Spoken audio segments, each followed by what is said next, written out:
All right, so let's take a look at 3.5. So in this section, we're going to basically be looking at parallel lines and some different properties of them. Okay, we'll do two constructions, copying an angle and constructing a line parallel to another line through a point. Okay, here's an example of parallel lines drawn from page 157. Okay, and it shows basically a team of rowers. Anybody ever seen that? Like when you go like the head of the Charles and you see everybody rowing. Has anybody ever gone to that? You see it? Usually, I mean, they have boats with 4 people. Sometimes they have 6 people, a ton of people. And the idea is that everybody has to be rowing at exactly the same time. Okay? So for that to happen, if you were to like be above the boat and take a picture, this is what it pretty much should look like. Everyone's oars should be parallel as they're going along. All right. So the question here is, everybody basically follows the person in the front. All right. So the person right behind the guy in the front, make sure that he's going at exactly the same speed as the person in front of him. And then the person that's sitting third, make sure they match the guy that's going second, and so on. So does that mean that if everybody just follows the person in front of them, would they automatically all have their oars parallel? Because the guy that's sitting in the back isn't looking at the guy in the front and matching him. He's only matching the guy in front of him. And that's what everybody else is doing as well. Okay, so would that mean that all the oars, on one side of the boat would be parallel? Yes, how come? Because as long as they're all copying the guy, like if it's from the guy in the front and before it all starts, and they're matching each person in front of them, and it's going to be parallel. Yeah, it's almost like a transitive property. Okay, if the first 2 people keep their oars at the same kind of slope, okay, keep those together, and then the second and third person are matching, keeping their oars at the same slope, and the third and the fourth person are doing the same. It's kind of like saying A is equal to B, B is equal to C, C is equal to D. That means everyone has the same slope for their oars. So yes, all their oars would be the same. All right, so we're going to look at that idea a little bit in this proof. Okay, so let's pretend that M, N, and K, represent 3 of the oars. And I'm giving you that M is parallel to N, and N is parallel to K. We want to prove what we just basically reasoned out, that M is parallel to K. All right, so I started off with the first statement. M and N are parallel, N and K are parallel. What's my reason for that? Given. Yep, that's given.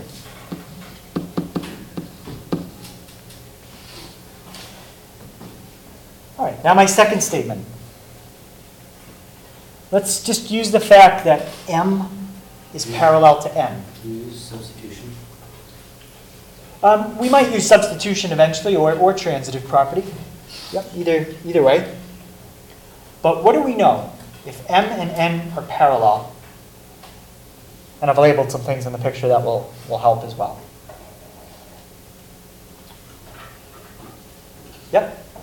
You don't really need that. You can use either, just say M, since N is parallel to M and N is parallel to K, you can just use substitution saying M is parallel to K. Well, that's assuming that the idea of substitution or transitivity works with parallel lines. We know it works with equations. We know it works with angle congruence. But we haven't proven that you can do that with parallel lines yet. I mean, I understand what you're saying. It makes sense, and you can. But the first time, we just have to show that you can do it. So we're going to have to go back to our reasons from yesterday. Forgetting about line K for now. If M and N are parallel, what do you know in that diagram? That would have to be true. Yep. Angle 1, angle 2 are Yes. You would know that angle 1 is congruent to angle 2. Okay, the reason?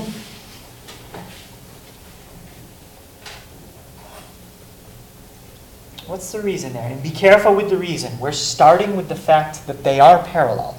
corresponding angles. Close, corresponding angles postulate. But it's good that he didn't say converse. Converse is used to prove lines are parallel. We're being given the parallel. So these are the reasons back from a couple days ago. All right. We might use some of the reasons from yesterday too, but not on this step. So corresponding angles postulate. Okay. Any question on that? All right. So now my next step. Let's use the other piece of the given. N is parallel to K. Okay, if N is parallel to K, very similar to what we just did in step 2, what else do I know? Yep, Sarah? Yep. Angle 2 is congruent to angle 3. Some people might have even combined those into one statement, like we combined two givens into one, because it's the same reason. Corresponding angles postulate.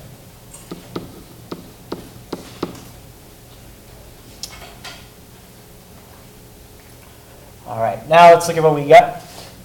Angle 1 is congruent to angle 2. Angle 2 is congruent to angle 3. What else would that mean? It's not written, but it's automatically deduced from those two facts. Yep.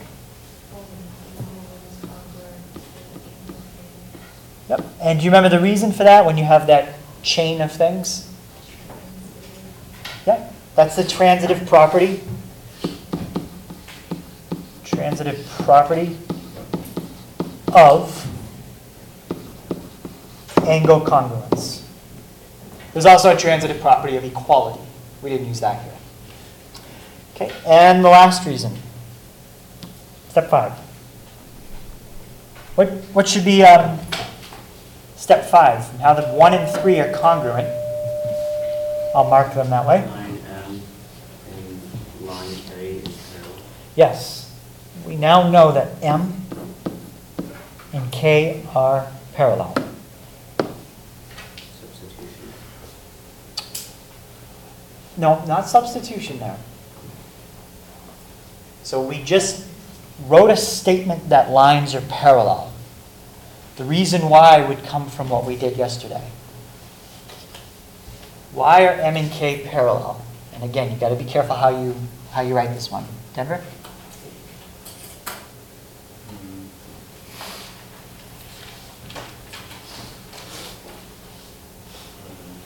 Not sure? Transitive. Well, transitive property is how we got from step 3 to 4. But now we're saying, okay, 1 and 3 are congruent. Why does that prove M and K are parallel? Yep. Corresponding. One more time? Corresponding. I don't think it's red though. Okay, it starts off with corresponding. Corresponding angles. Converse. Converse, yes, this is the converse. The converse says if you have two lines cut by a transversal so that the corresponding angles are congruent, we just proved that, then the lines are parallel. So corresponding angles, converse postulate.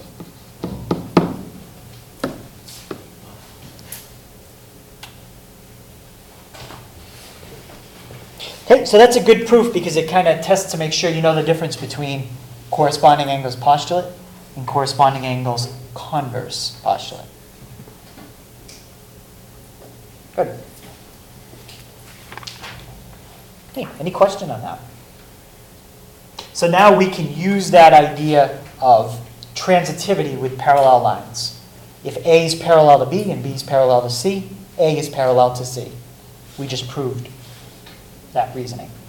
Okay, so we don't have to go through that again. Okay, and that leads us to two theorems. Theorem 3.11 and 3.12. Okay, the theorems are on page 157. Okay, theorem 3.11, we just proved it. If two lines are parallel to the same line, then they are parallel to each other.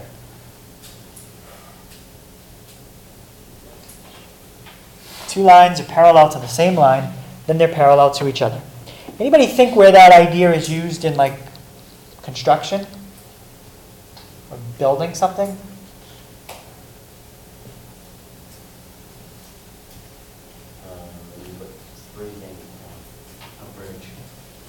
A bridge? Okay, what do you mean? When they're putting up the supports, like, I don't know that bridge is called in Boston. There's a couple of them, like the Zakin and the The Tobin. Zakin bridge, the lines, one's parallel to the other. The cables? The cables actually, they're not quite parallel to each other. They all meet at a point at the top, yeah. So they're not quite parallel. I was trying to think of something where you're, basically where you're building maybe rows of things on top of each other. Like in here. Yeah. Scale infrastructure and buildings. Okay, can you explain what you mean? You have to like be able to put the support beams and like they have to be parallel to each other, otherwise it's not as sturdy as. Yep, so making sure that your support beams are parallel. Okay, that's good. How about like if you're building a brick wall? Like in masonry, right? If you're building a brick wall, all you have to do is make sure that your first course is level, right? If you get your first course level, then when you start to build on it, you're good to go. If your first course isn't level to start, then everything above it won't be level or parallel. Okay, so that's the idea of like when you build with cinder blocks. Okay, do your first course, and then every course above it should be parallel to the first one. Okay, and that keeps everything level. Okay? And you don't have to re-level every course necessarily. As long as the first one was good, everything above it should be good because they're all parallel to each other. You should mess up on other roads. Right. But you should, I mean, if you're laying the brick, it should be pretty straightforward to just get that first course level. All right, and then Theorem 3.12, it's on the same page. Similar idea, it says if two lines are perpendicular to the same line, then they are parallel to each other. Okay, and Theorem 3.12 is really a special case of the corresponding angles converse postulate. Okay, here's a picture of 3.12. If you have two lines that are perpendicular to the same line, so lines 1 and 2 are both perpendicular to line 3, then lines 1 and 2 are parallel. Okay, another reason for that could be corresponding angles converse postulate.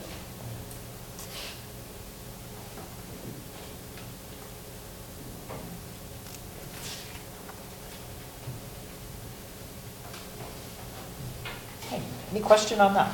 It's Theorem 3.12.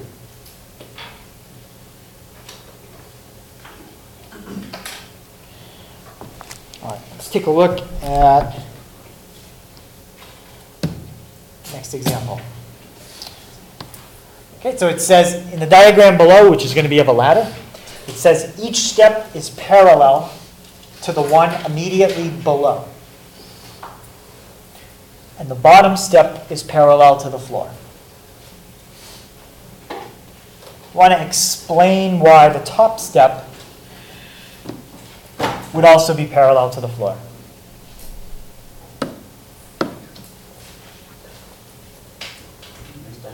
Okay?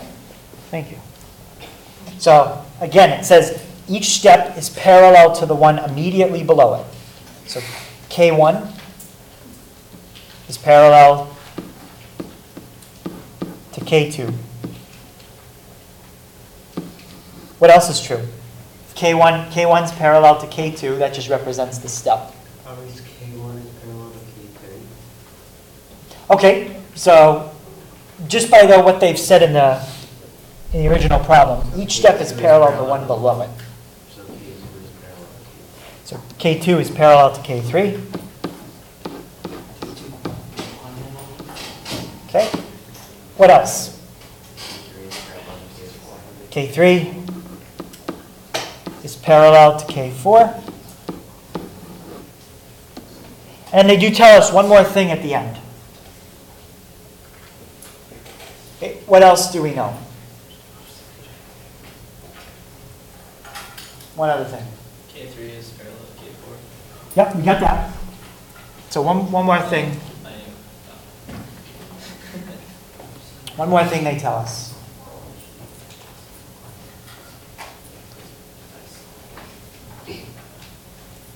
Yep, So K4 is parallel to the floor? yes. K4 is parallel to the, I don't have a line representing it, but it's parallel to the floor. Okay, so now it says, explain why the top step, K1, would also be parallel to the floor. Just prove this. Pretty much. Why would that be true? Using what we kind of just proved, this just extends it a little bit to more than 3 lines. Now we have like 4 or 5. Okay, how about Alyssa? Because each one is incongruent to the other, so Each one is what? incongruent to the other, like one and 2 are congruent and 2 Careful, we parallel. parallel. All right, so yep, each one is congruent, parallel to the one below it. So, do you remember that idea we can use? What's that word when you have that chain of things happening?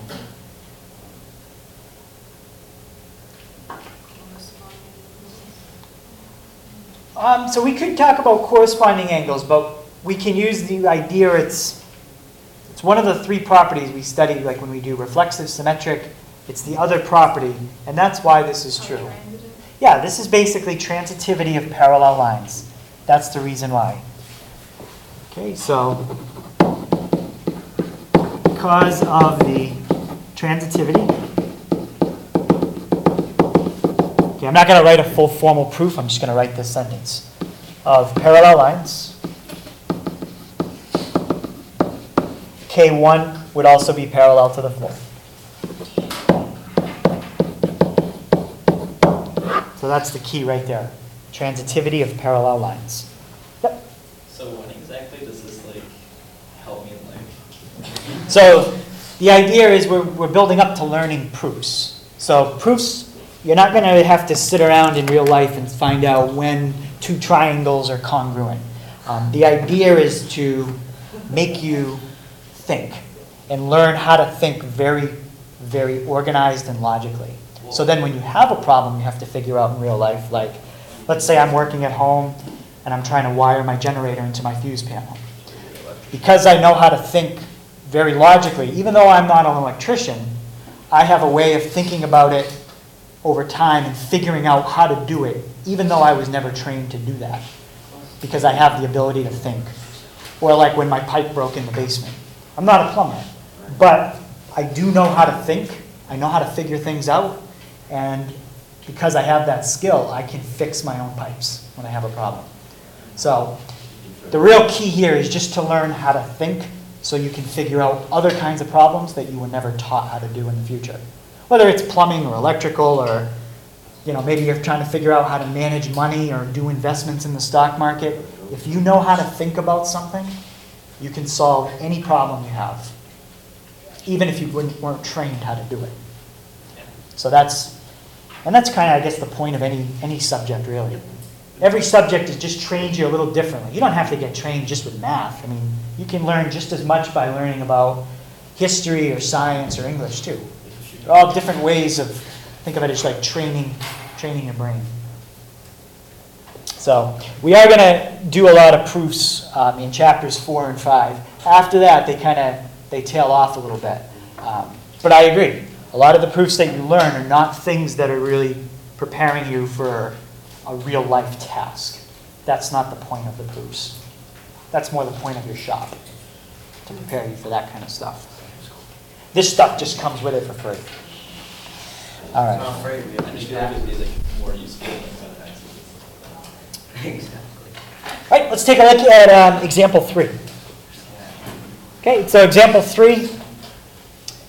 Actually, this isn't a very tough example. It's just asking why is K parallel to J? I think we could have done this kind of problem yesterday. Let's just write the one reason why. We don't even have to do statement reason proof. Not quite. But be careful how we word it. converse, yep. If you put corresponding angles here, I'd only give you half credit for it because it's really the converse. That's all you have to write. Corresponding angles, converse. And it is a postulate. If you accidentally leave off postulate, that's okay. I wouldn't take off points for that, but I would for not having the word converse. Okay. Any question on that one? All right. Okay, example 4. Again, I don't think we're going to write a statement, reason, proof here. We'll just write more of a paragraph, a couple sentences, why it's true, and I know some people like that kind of proof better. It says, explain why J and K are parallel. So angle 3 is a 90. Angles 1 and 2 are congruent, that's given. We have an angle down at the bottom that's also 135.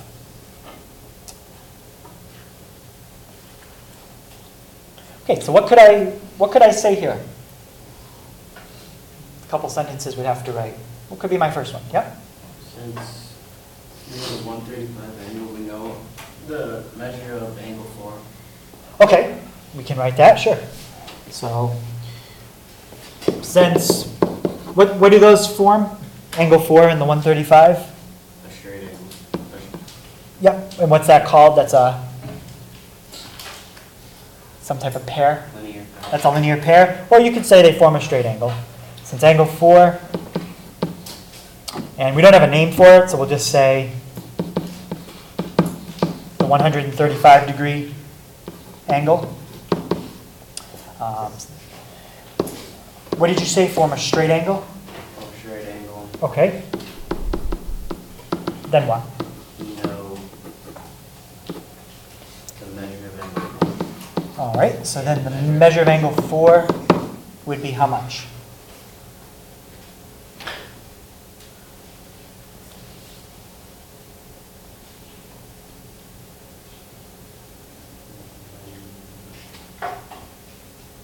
So 135 plus what, Ariel, is going to give me 180? 45. Yep, 45. Okay, so that's a good first sentence. Okay, what can I say next? Well, someone else. Luke? You say that 1 is equal to, measurement angle 1 is equal to measurement angle 4, so 1 equals 45 degrees. How do we know 1 and 4 are equal? And then the consecutive angle. Well, if we're assuming that they're equal, then we're assuming J and K are parallel. But we don't know they're parallel. That's what we're showing. But yes, if they were parallel, you could talk about corresponding angles. Okay, but we don't know that they're parallel. What else do we know?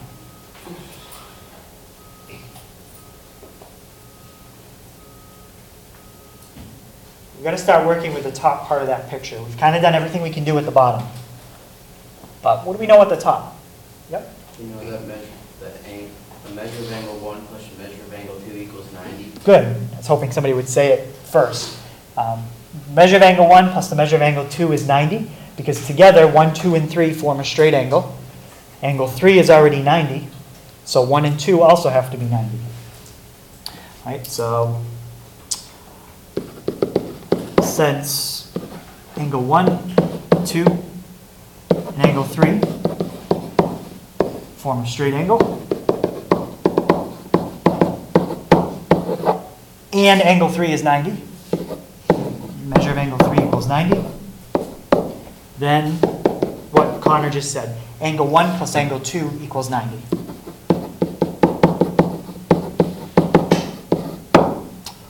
Okay, what else do we know? We know that the measure of angle 1 plus 2 is 90. Anything else I know about the measure of angle 1 and 2? Sarah? Yep, so because it's 90, they do form a right angle. Anything else specifically about the exact measure of 1 and 2? I think we do know how big 1 and 2 are.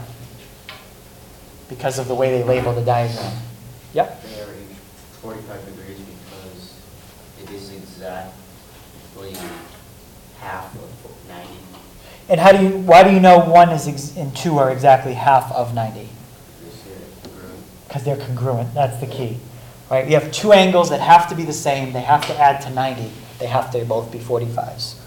Okay, so since angle 1 is congruent to angle 2, the measure of angle 1 and the measure of angle 2 are both 45. All I really need, though, is angle 1. All right, so measure of angle 1 equals 45 degrees. Okay, now look at what we have right here. The measure of angle 1 is 45. The measure of angle 4 is 45. What kind of angles are 1 and 4? Oh, Katrina? They're corresponding. We have corresponding angles that are congruent. That proves J and K are parallel. So there's a lot of thinking that you kind of had to organize your thoughts a little bit for that one. Was a little bit to write.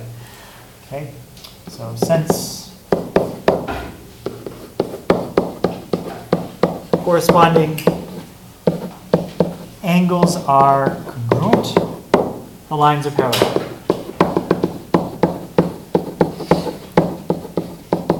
And the reason for that, that's the corresponding angles converse. Okay, so there's a paragraph proof of that one. Okay, any question on that? All right. So let's finish up with the constructions.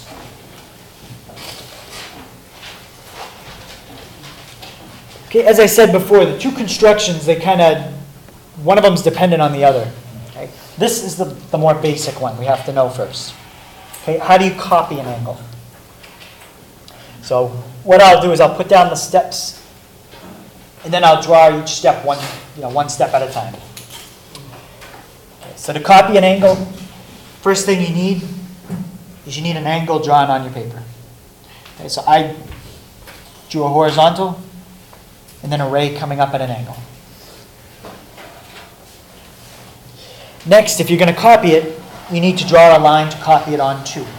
Okay, so that's step 1. Draw a line and label point D right at the end of it. Just like that. Okay, leave yourself enough room because you're going to have to draw some arcs. So you need a little bit of space here to do it. Okay, step 2. Draw an arc, putting the point of your compass at A. So we're going to put the point right at A. And that's going to intersect the two sides of the angle.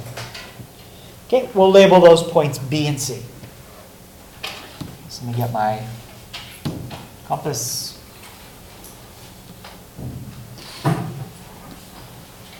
Let's read the step again. Draw an arc with the center at A. Okay, so open up your compass a little bit.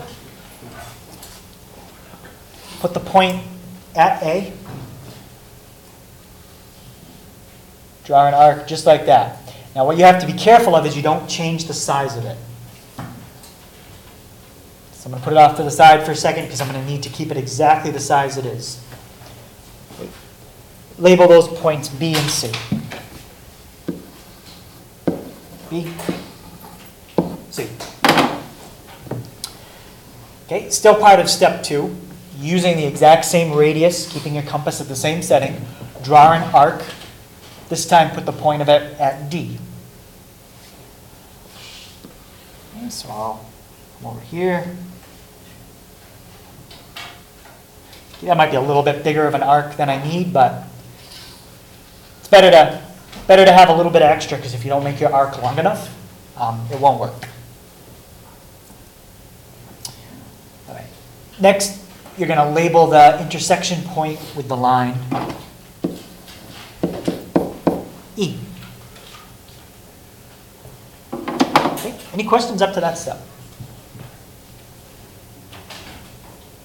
Okay, there'll be some time at the end if you want to, or you need to try this again. You can You can go through and try it again. All right, now step 3. We have to draw an arc with radius BC. So now I need to take my compass, I need to put it back up on the original picture, and I need to set the width to the width between the points B and C. Okay, so go like this. The closer you are, the better it'll come out. Okay, so I just set my compass to the width of B and C. And now we're going to put our compass at point E, and we're going to draw another arc. Okay, I think I got to switch my compass like that. Okay, now draw an arc right there. Okay, so that arc is exactly the same width as BC. Okay, now I'm done with the compass. Okay, that intersection point I'm calling F.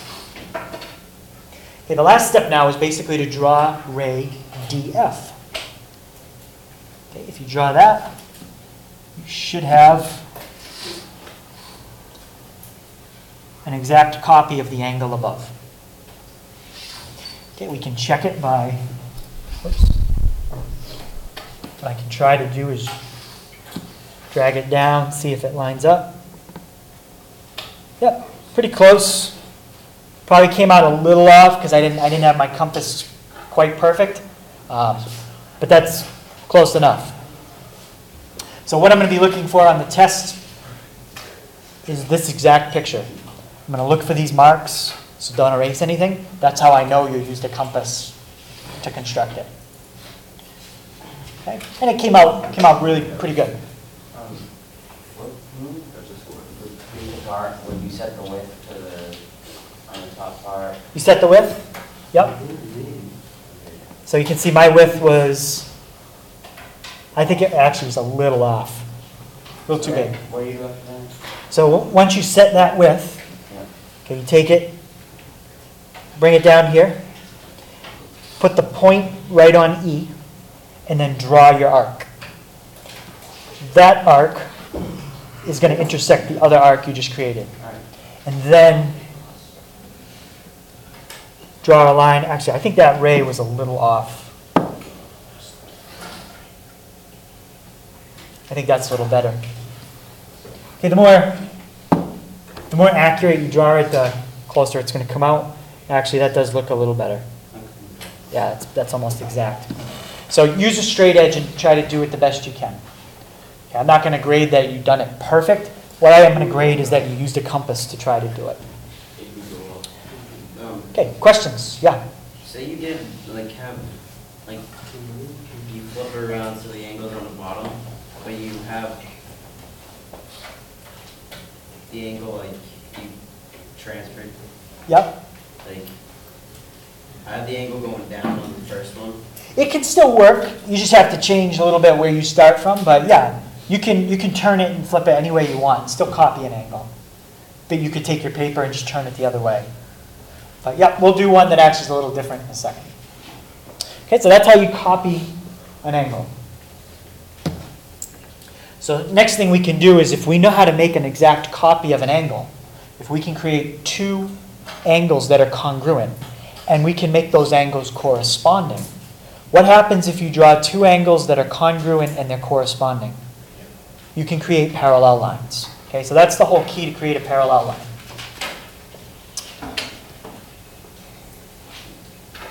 Okay, so the next one, to construct a line parallel to a given line and passing through a given point.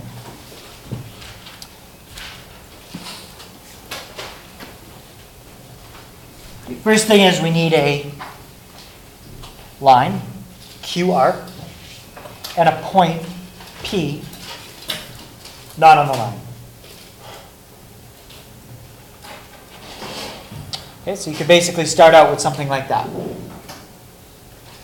Line QR, and then draw point P, just somewhere above the line. QR be anywhere? Yeah, I'm going to do it with it below, but yep, it could be anywhere. As long as it doesn't go through point P. Point P cannot be on that line. Okay, and next what I've done is I've drawn in another line, QP. Okay, that's the second part of step 1. Draw in line PQ. Okay, so we started with that, the first part of step 1. Now we've got that. Now what we're basically going to do is make a copy of angle PQR. And we want to put a copy of it right there at point P. All right, so let's make our copy. All right, first thing I'm going to do is I'm going to go through everything we just did in the last construction. Okay, set your compass to a certain width. The exact width, it doesn't matter. Bless you. Draw an arc. Put your compass up on the point where you want the vertex of the angle to be. Okay, draw another arc. That's probably a little bigger than I need, but that's okay. Now we're going to go back and set our compass to the width of the two intersection points here and there. Okay, just like we did before.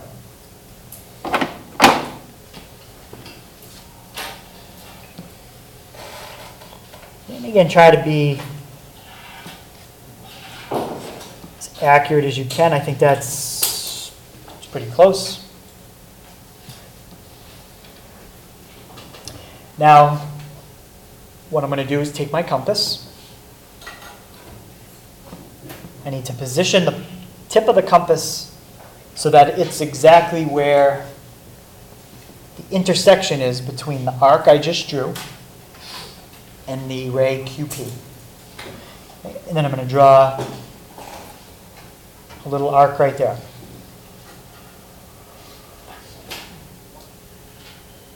Okay, and now I'll complete my angle by drawing a line from that point through the intersection point of those arcs. It's exactly what we just did. We're just copying an angle.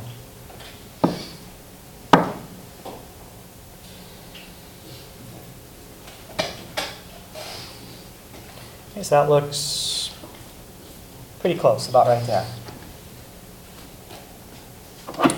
Okay, so now we know that that angle and that angle are congruent. Why? Because I constructed them that way. I constructed them to be congruent. So we didn't even use point R. Well, we drew a ray. We drew a line through it. So to have a line, you need 2 points.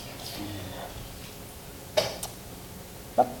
And now, because we have two angles that are congruent, and the angles are corresponding, we've proven, let's call this line QR is parallel to, let's just label that point T, PT. Okay, QR is now parallel to PT. And technically these are lines.